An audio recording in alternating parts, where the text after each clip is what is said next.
semana se dio a conocer un trabajo de investigación realizado con la colaboración de varios países del Cono Sur, pero bueno, liderado por la Universidad de Oxford, y tiene que ver con dejar al descubierto la operación Plan Cóndor, sobre todo para informar a las nuevas generaciones que no saben de la política represiva que se hizo de coordinación en los años 70. Para hablar de este tema ya estamos recibiendo al abogado Pablo Chargoña, que es coordinador del Observatorio Luz Ibarburu. ¿Cómo estás, Pablo? Bienvenido. Buen día, muchas gracias por la invitación. Estuvimos hablando también y ya estamos invitando a Chargoña a ver esta entrevista que le hicimos a Francesca Lessa, que es una doctora italiana que ha trabajado en más de 8 años en el Plan Cóndor, que bueno, ha coordinado con activistas también y abogados de aquí de nuestro país también, pero que trabajaron en este material sobre esta coordinación represiva. Lo vemos.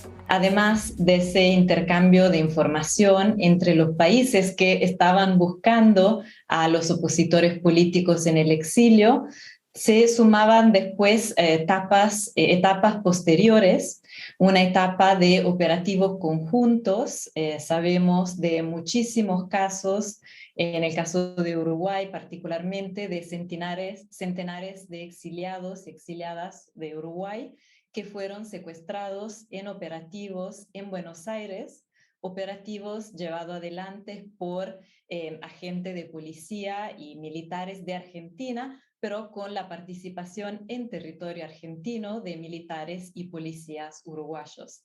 Y finalmente, podemos decir como una tercera etapa, en las que después de detenciones en cárceles clandestinas en Argentina, después de interrogatorios bajo tortura, los militares y también los policías que participaban en estos operativos decidían lo que se conoce como el destino final de las personas detenidas, que sabemos que muchas de ellas fueron asesinadas y desaparecidas, y algunas sobrevivieron después de mucho tiempo en cárceles clandestinas y después de sufrir brutales torturas.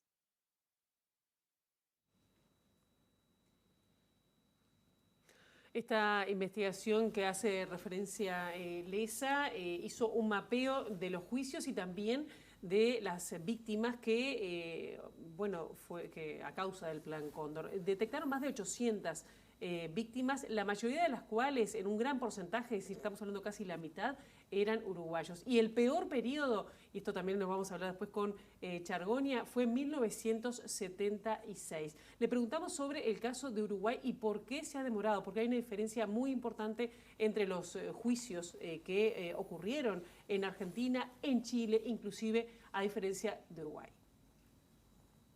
La situación en la que nos encontramos en este momento es una situación donde la impunidad biológica de las personas responsables de estos graves delitos de lesa humanidad se está acercando cada vez más, porque ya son personas mayores, y entonces muchas de ellas ya han fallecido antes de aparecer frente a un tribunal para responder respecto a estos delitos. En el caso de Uruguay se da una situación que podemos decir un poco paradójica, porque por un lado existen alrededor de 200 causas penales en los diferentes tribunales del país, especialmente en Montevideo, pero también en el interior, gracias a los esfuerzos incansables de los sobrevivientes, de los familiares y de los activistas y abogados de derechos humanos.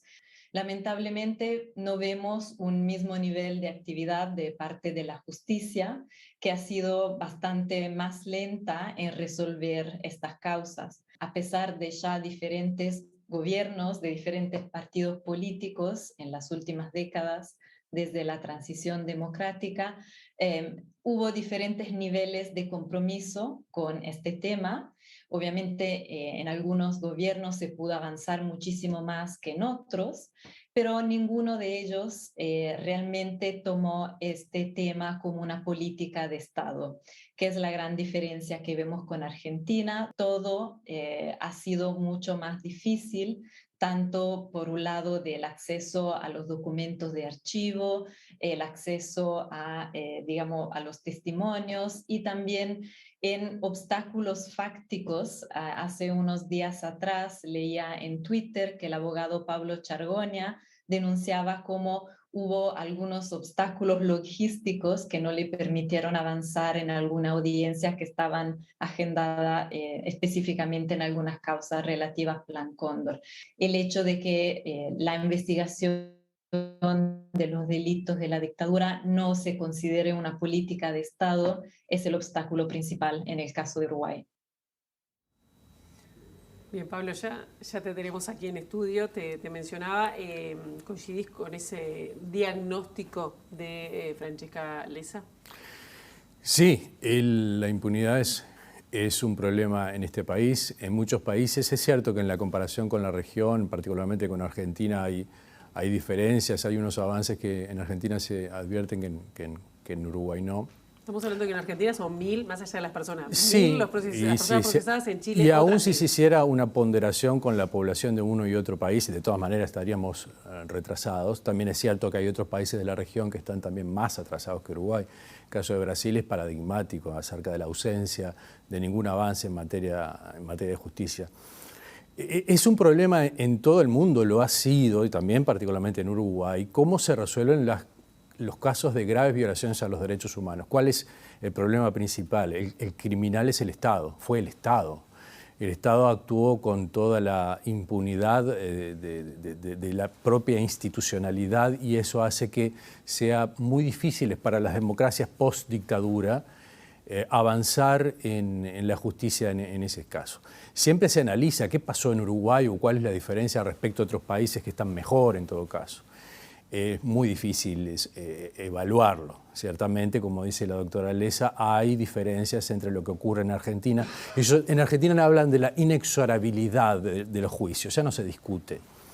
Y en Uruguay hay que estar peleando, hay que estar discutiendo permanentemente sobre la importancia de los procesos penales. Y yo quería poner foco en eso, porque en este año 2022 nos estamos encontrando y nos vamos a seguir encontrando con pretensiones de volver atrás. Los tímidos avances que hubo en Uruguay, hay fuerzas políticas que quieren desactivarlos, concretamente proyectos de ley para restablecer la ley de caducidad, una idea peregrina, pero que la planteó algún partido, concretamente Cabildo Abierto.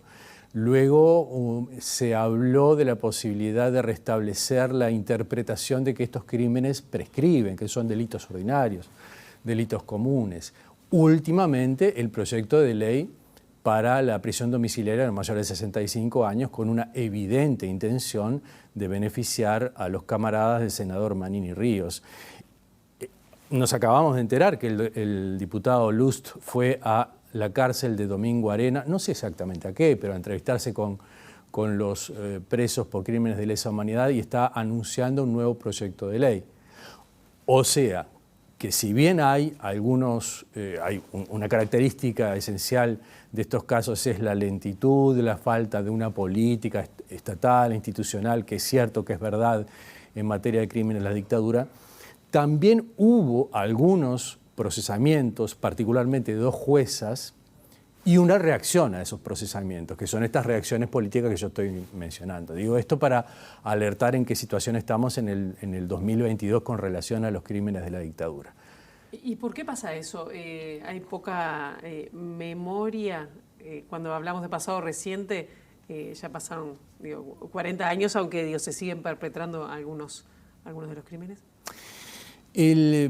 ¿Por qué no se abraza, digamos, la causa de la justicia o de la responsabilidad penal? Habría que analizarlo desde la perspectiva de lo que puede llamarse la cultura de la impunidad, un trabajo que nace desde los propios perpetradores. Lo acaba de decir un tribunal de apelaciones en lo penal, estaba leyendo una sentencia que es de ayer o de antes de ayer.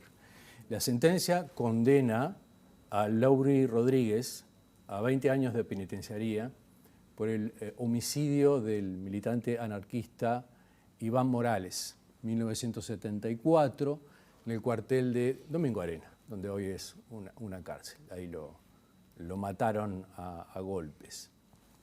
¿Por qué traigo este caso concreto? Porque el Estado encubre todo ese homicidio, hay autopsias falsas, se buscan causas de muerte que evidentemente no se dieron en la realidad, lo mataron en la tortura. Se debió esperar muchísimos años para que la cátedra de la Facultad de Medicina analizara los documentos y concluyera: a Iván Morales lo mataron a trompadas o a palos o a patadas, pero evidentemente esa fue la causa de la muerte. Entonces tenemos, dice el tribunal, el ejemplo, en ese caso, y lo dice en otro caso también, el ejemplo de un crimen encubierto por la totalidad del aparato estatal. De hecho, el condenado a 20 años de penitenciaría funcionaba como juez sumariante. Y la idea es que el juez sumariante no podía estar en el proceso de interrogatorio, esa era la idea oficial. La realidad es que formaba parte del esquema de interrogatorio y de tortura. Esto pasó con Iván Morales, pero pasó con otros que sobrevivieron en miles. Con esto quiero decir, se comete el crimen desde el poder y se emite un mensaje, un discurso de impunidad, de noche y niebla. Lo dice un tribunal, recordando aquel decreto del año 1941 de Adolfo Hitler, hacer desaparecer el fenómeno mismo, el propio hecho criminal. El Estado lo encubre a través de su discurso, de su cultura, de las formas en que se procesa la transición de la dictadura a la democracia, los pactos en el Parque Hotel, en el Club Naval, la ley de caducidad, la pretensión punitiva del Estado. Igual pasaron varios gobiernos de distintos signos. Ciertamente. Pero Uruguay tiene hubo una circunstancia distinta tal vez a otros países, que fue el sometimiento a consideración del cuerpo electoral de la ley de impunidad. Eso no ocurrió ni en Argentina ni en Chile. Hubo un recurso de referéndum en el año 1989 con un resultado de derrota, y eso hasta el día de hoy sigue operando discursivamente, ideológicamente, y es muy difícil enfrentar esas afirmaciones cuando desde el otro lado dicen el soberano, el cuerpo electoral, lo siguen diciendo. La semana pasada estuve en una audiencia con Pajarito Silveira, sigue reivindicando que el pueblo nos perdonó. Y estas cosas no ocurrieron en Argentina particularmente. Ciertamente hay otros factores que deberían ser analizados. ¿Y qué pasa, por ejemplo, con que ahora hay un grupo de ciudadanos y de ciudadanas que dice que quienes están presos en Domingo Arena son presos políticos? ¿Va en el mismo en un sentido la misma reacción? Más infame aún que la negación, más infame en el sentido de que se toma una bandera propia de las víctimas de la dictadura. La expresión preso político es una expresión de las víctimas de los terroristas de Estado. Ahora son los propios represores que la toman. Es decir, hay una resemantización radical, infame, absolutamente infame, porque están muy lejos estas personas procesadas o condenadas de ser presos políticos. Son autores de crímenes de lesa humanidad, los más aberrantes que conoce la historia de la humanidad.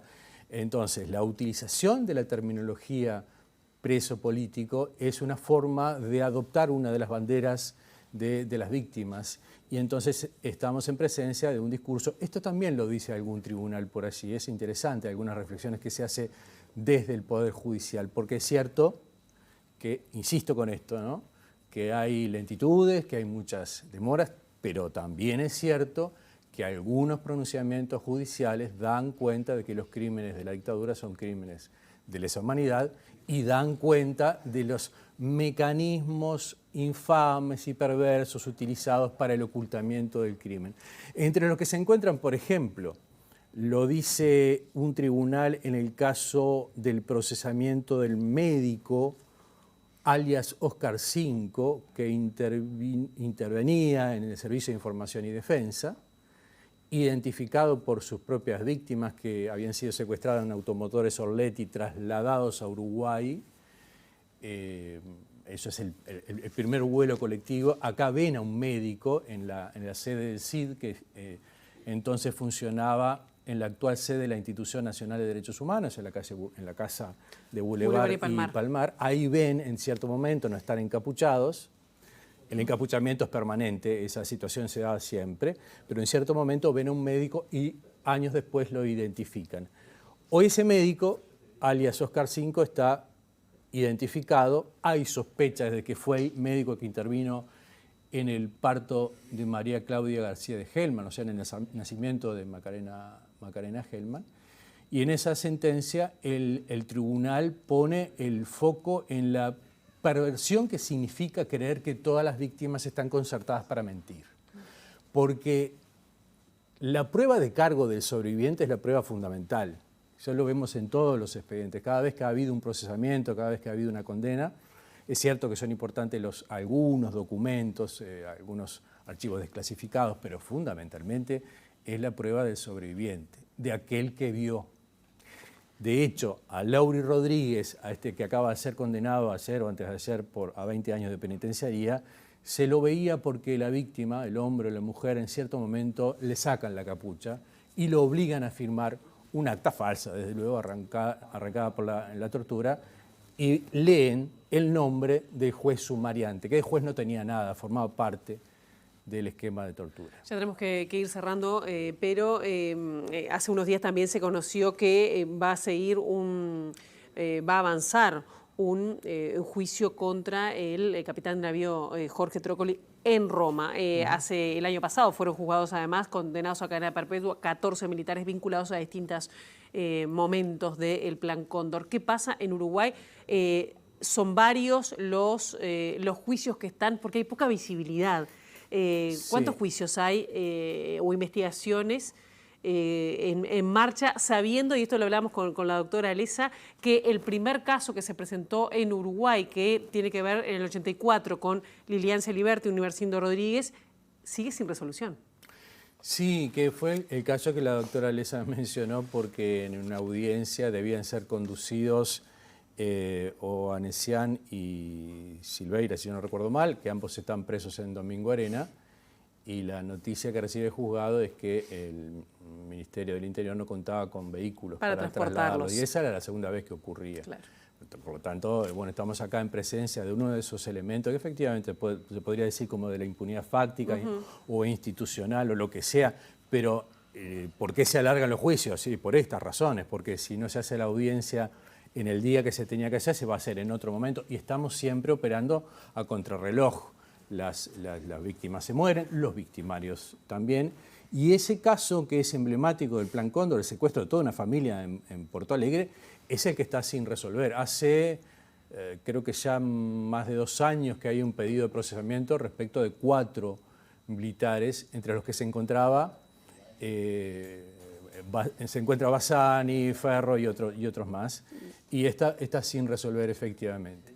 Bien. Y también es importante que está pendiente, hay una causa que a mí me parece muy importante sobre tortura en fusileros navales, que tiene mucha prueba de cargo contra el ex comandante en jefe de la Armada. Señala un solo caso, porque es un caso de un militar que ha progresado hasta la cúspide de su carrera militar, Tabaré Danners. Tabaré Danners fue comandante en jefe de la Armada durante el gobierno progresista y está sindicado, está denunciado por sus propias víctimas como torturador en fusileros navales. Bien. Estamos esperando que haya resolución sobre ese caso y sobre tantos otros. Bien, gracias. El tema no termina acá. Te seguiremos invitando para ver cómo avanzan las distintas investigaciones, los distintos juicios. Bueno, muchas gracias. Yargoña, gracias. A las órdenes, muchas gracias a ustedes.